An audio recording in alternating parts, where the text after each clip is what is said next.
আসসালামু আলাইকুম সুপ্রিয় শিক্ষার্থীবৃন্দ, আমি জামিউল ইসলাম জামি লার্নিং ভিডি ইউটিউব থেকে তোমাদের শুভেচ্ছা ও স্বাগতম জানাচ্ছি।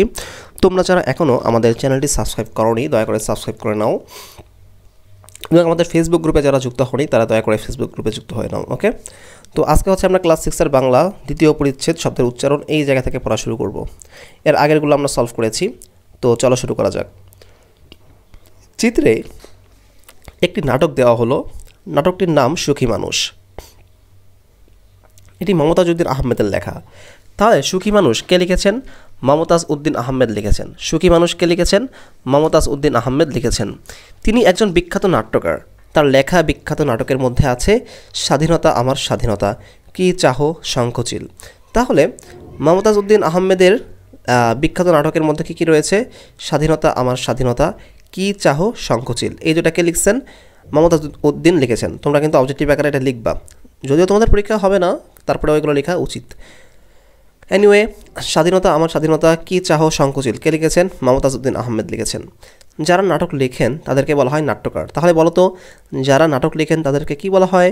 নাট্যকার বলা হয়। অথবা নাট্যকার কারা? যারা নাটক লিখে। নাটকে একজনের সঙ্গে অন্যজনের যেসব কথা হয় সেগুলোকে সংলাপ বলা হয়। তাহলে সাপোজ একটা নাটক আমি লিখলাম, নাটকে তুমিও আছো আমিও আছি, তো আমি তোমার সাথে যখন কথা বলবো তখন সেটা কি হবে? সংলাপ হবে। এই নাটকের সংলাপে প্রমিত ভাষা ব্যবহার করা হয়েছে। এই কথা বা সংলাপ যাদের মুখ দিয়ে উচ্চারিত হয় তাদেরকে বলা হয় চরিত্র। যেমন আমি আর তুমি যে কথাগুলো বলবো সেগুলো কি? সংলাপ। বাট আমি একজন চরিত্র, তুমি আরেকটা চরিত্র। ওকে, এই চরিত্রগুলোর মধ্যে যে কথা হয় বা কনভারসেশন হয় সেটা হচ্ছে তোমার সংলাপ। আর এই যারা কথাগুলো বলে তারা হচ্ছে চরিত্র। সুখী মানুষ নাটকে অনেকগুলো চরিত্র আছে। তুমি ও তোমার সহপাঠীরা এগুলোর মধ্য থেকে একটি করে চরিত্র বেছে নাও এবং চরিত্র অনুযায়ী সংলাপ পাঠ করো। সংলাপ পাঠ করার সময় প্রমিত উচ্চারণের দিকে খেয়াল রাখো, বাট উচ্চারণটা যেন প্রমিত হয়। যারা এখনও জানো না প্রমিত উচ্চারণ কী এবং হচ্ছে আঞ্চলিক বা উপভাষা কী, তারা দয়া করে আগের ভিডিওগুলো দেখো, তাহলে তোমরা ক্লিয়ার হয়ে যাবে। ওকে, আমরা সেখানে যাচ্ছি না, আমরা আজকে নাটকটা পড়ব। তো সুখী মানুষ লিখেছেন হচ্ছে মমতাজ উদ্দিন আহমেদ। নাটকের চরিত্র মোরল, কবিরাজ, হাসু, রহমত, লোক, মানে এই লোকগুলো হচ্ছে চরিত্র। সাপোজ তোমরা কয়জন বন্ধু? 5 জন বন্ধু তো তারা লাগবে, তোমার 5টা ফ্রেন্ড লাগবে, তুমি সহ 4 জন, মোট 5 জন। তো তারা হচ্ছে একজনের বয়স থাকবে 50, মোরল যে তার, কবিরাজ তার থাকবে 60, হাসু তার থাকবে 45, রহমত 20, লোক তার থাকবে হলো 40। ঠিক আছে, তো এখন আমরা এই চরিত্র নিয়ে একজন একটা চরিত্র তোমরা নিবা, তোমরা যখন ফ্রেন্ডরা এটা সংলাপটা করবা, নাটকটা যখন তোমরা করবা তখন। এখন আমরা আসি প্রথম দৃশ্যে। মোরলের অসুখ, এই যে ইনার, হ্যাঁ, বিছানায় শুয়ে ছটফট করছে। কবিরাজ মোরলের নাড়ি পরীক্ষা করছে। নাড়ি মানে হচ্ছে আলটিমেট বোঝায়, হ্যাঁ, নারী পরীক্ষা, সমস্যা নারী পরীক্ষা করছে, মানে তাকে পরীক্ষা নিরীক্ষা করছে, কী সমস্যা হয়েছে। মোরলের আত্মীয় হাসুমিয়া আর মোরলের বিশ্বাসী চাকর রহমত আলী অসুখ নিয়ে কথা বলছে। ওকে, হাসু, রহমত ও রহমত আলী। রহমত, শুনছি। হাসু, ভালো করে শোনো। ওই কবিরাজ যতই নারী দেখুক তোমার মোরলের নিস্তার নাই। তারপর দেখো, রহমত, অমন ভয় দেখাবেন না। এখানে অমনটা কিন্তু অমন হবে না, হবে কি? এমন। যদি তুমি প্রমিত ভাষায় উচ্চারণ করো তখন কি হবে? এমন ভয় দেখাবেন না। তাহলে আমি হাউমাউ করে কাঁদতে লেগে যাব। আমরা এখানে কাঁদতে লেগে যাব না থেকে বলতে পারি কাঁদতে থাকবো। ঠিক আছে, তো হাসু বলতেছে কাঁদো, মন উজাড় করে কাঁদো, তোমার মোরল একটা কঠিন লোক, আমাদের সুবর্ণপুরের মানুষকে বড় জ্বালিয়েছে।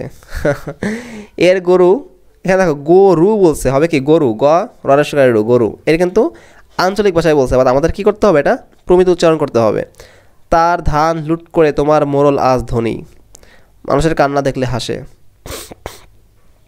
রহমত বলতেছে, তাই বলে মোরলের ব্যারাম ভালো হবে না? ভালো হবে না কেন? এখন দেখো, তাই বলে মোরলের ব্যারাম মানে অসুখ, এখানে আমরা কি ইউজ করবো? এখানে অসুখ ইউজ করবো, অসুখ। ওকে, অসুখ ভালো হবে না কেন? এই যে ব্যারামটা হচ্ছে আঞ্চলিক ভাষায় বলছে, আমরা কি ইউজ করবো? এখানে অসুখ বলবো। হাসু, হবেই না তো, মোরল যে অত্যাচারী পাপী, মনের মধ্যে অশান্তি থাকলে ওষুধে কাজ হয় না, দেখে নিও মোরল মরবে। রহমত, আর আজে বাজে কথা বলবেন না, আপনি বাড়ি যান।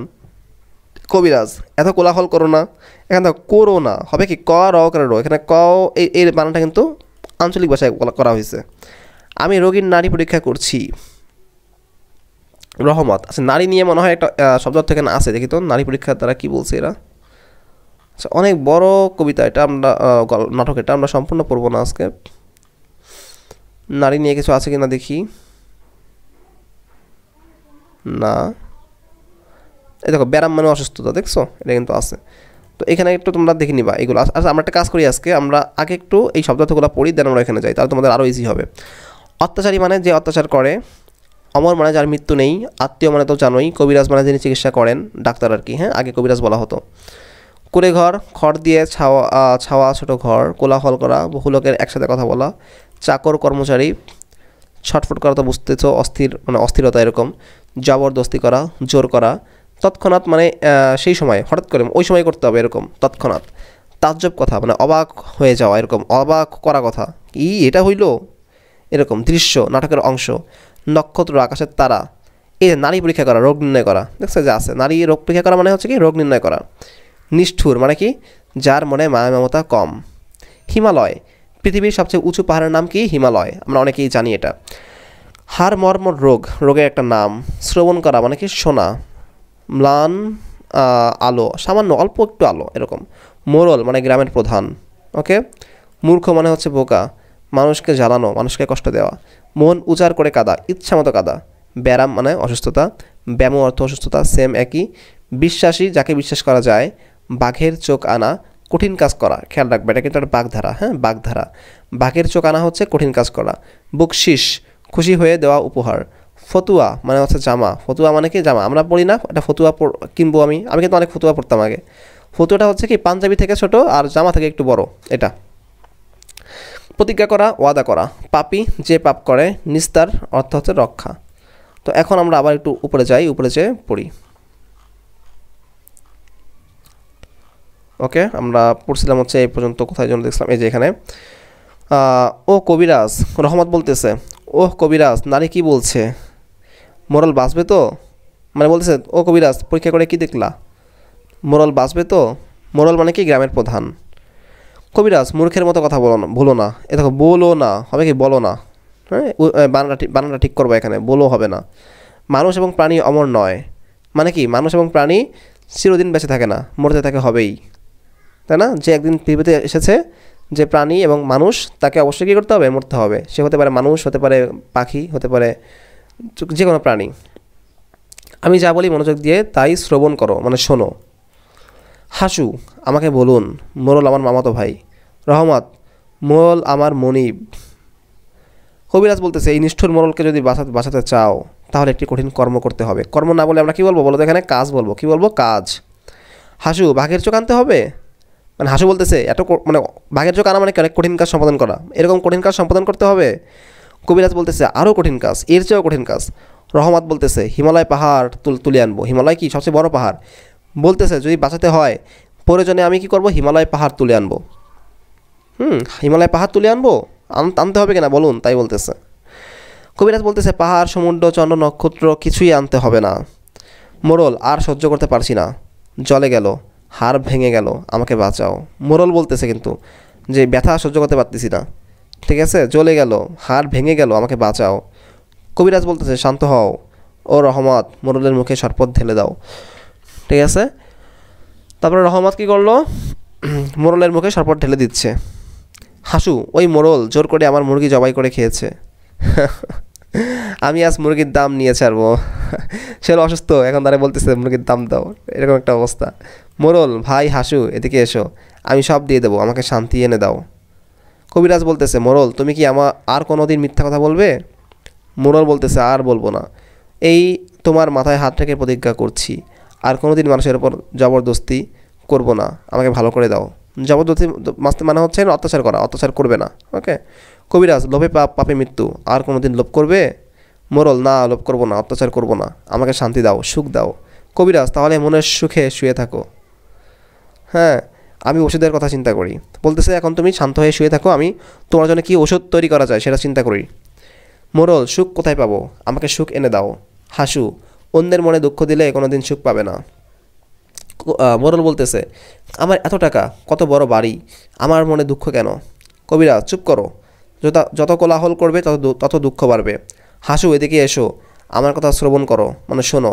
মোরলের ব্যায়ামও, এখন ব্যায়ামও ইউজ করবা না, বলবা কি মোরলের অসুস্থতা, ভালো হতে পারে যদি আজ রাত্রি না আজকে রাত্র এর মধ্য, হ্যাঁ, বা রাতের মধ্য, কী লিখবে এখানে, রাতের মধ্যই, যদি কি রহমত বলতেছে যদি আজ রাতের মধ্যেই হাসু, কী করতে হবে, কবিরাজ যদি একটি ফতুয়া সংগ্রহ করতে পারো। রহমত ফতুয়া, কবিরাজ হ্যাঁ জামা, এই জামা হবে একজন সুখী মানুষের, তার জামাটা মোরলের গায়ে দিলে তৎক্ষণাৎ তার হাড় মর্মর রোগ ভালো হবে। হাড় মর্মর মানে একটা অসুখের রোগের নাম, আমরা একটু আগে পড়লাম, ঠিক আছে। এ তো খুব সোজা ওষুধ। কবিরাজ সোজা নয়, খুব কঠিন কাজ, যাও সুখী মানুষকে খুঁজে দেখো, সুখী মানুষের জামা না হলে অসুখী মোরল বাঁচবে না। তো এখানে কিন্তু যেগুলো বলতেছিলাম দেখছো মাঝে মাঝে কিন্তু আমি বলতেছি যে কিছু আছে আঞ্চলিক ভাষা, সেগুলোকে কী করতে হবে, প্রমিত করতে হবে, প্রমিত করে দেন তুমি পড়বা। মোরল আমি বাঁচবো, জামা এনে দাও, 1000 টাকা বকশিস দিব। এখানে কিন্তু তার অনেক টাকা আছে, তার অনেক ধন সম্পদ আছে, কিন্তু তার মনে কি নাই, শান্তি নাই। সো এখানে একটা বিষয় কিন্তু সত্য যে টাকা থাকলেই, বড় বড় বাড়ি গাড়ি থাকলেই কিন্তু শান্তি পাওয়া যায় না। শান্তির জন্য কি দেখো, অনেকের টাকা থাকবে কিন্তু তারা রাত্রেবেলা ঘুমাতে পারে না চিন্তায়, ঠিক আছে। তো টাকা সব কিছু না, জীবনে শান্তি হচ্ছে মানসিক শান্তি, বিশেষ করে মানসিক শান্তি এবং শারীরিক শান্তি উভয়টাই খুব গুরুত্বপূর্ণ। সাপোজ একজন টাকা আর্নিং করতে করতে করতে করতে সে টাকাই মানে ইনকাম করতেছে, বাট সে কী করতেছে, নিজের শরীরের প্রতি লক্ষ্য নিচ্ছে না, শারীরিক ব্যায়াম করতেছে না, তাহলে তার কী হবে, ওই টাকাগুলো তার অসুস্থতাই, মানে এরকম বিষয়টা, সে টাকা ইনকাম করছে অনেক, কিন্তু কদিন পর কী হবে, সে অসুস্থ হবে, হওয়ার পর তার চিকিৎসার জন্য ওই টাকাগুলোই ব্যয় হবে। তার লাভ হলো কি, প্লাসে মাইনাস হয়ে গেল, জিরো হয়ে গেল না এখানে। তার সাথে সে টাকা ইনকাম করতে হবে, ঠিক আছে, কিন্তু সাথে সাথে কী করতে হবে, মানসিক শান্তি, শারীরিক শান্তি সব থাকলে কী হবে, তাহলে কিন্তু সে সুস্থ থাকলো, ভালো থাকলো, রাতেরবেলা ঘুম ভালো হইলো। ওকে, তো এখন দেখো দ্বিতীয় দৃশ্যতে আমরা যাব, বাট আজকে না। ওকে, আজকে আমরা এই পর্যন্তই পড়লাম, বেশি হয়ে যাবে, তাহলে আমরা মোটামুটি বুঝছি যা হয়েছে আল্লাহর রহমতে।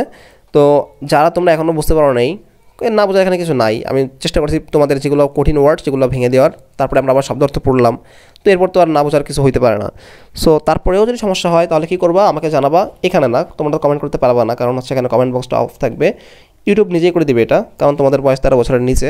তো তোমরা হচ্ছে ফেসবুক গ্রুপে যাবা, ফেসবুক গ্রুপে চেয়ে হচ্ছে আমাকে সেখানে তোমরা পোস্ট করবা, আমি তোমাদের সেগুলো অ্যাপ্রুভ করে দেখবো তোমাদের কী প্রবলেমগুলো আছে, আমি সলভ করে দিব। এছাড়া তোমাদের অনেক ফ্রেন্ড সেখানে আছে, তো তোমরা সেখানে গেলে বুঝতে পারবা যে বিভিন্ন জায়গার বিভিন্ন মানুষ, স্টুডেন্ট ক্লাস 6-এর সেখানে রয়েছে। তো হোপফুলি তোমাদের হেল্প হবে। আমরা পরেরটা হচ্ছে দ্বিতীয় দৃশ্য, পরের লেকচারে শুরু করবো পড়া। অবশ্যই তোমরা যখন পড়বা তখন হচ্ছে প্রমিত উচ্চারণটা খেয়াল রাখবা, হ্যাঁ, যদি আমি কোনো ওয়ার্ড মিস করে যাই তারপরেও তোমরা কি ওই ওয়ার্ডগুলোকে কী করবা, আবার প্রমিত করার ট্রাই করবা, ঠিক আছে। আমি কিন্তু প্রমিত এবং আঞ্চলিক নিয়ে আগে বিস্তারিত আলোচনা করেছি। সো হোপফুলি তোমাদের হেল্প হবে। তোমাদের সকলকে ধন্যবাদ, নেক্সট ভিডিও দেখার আমন্ত্রণ জানাচ্ছি। আসসালামু আলাইকুম।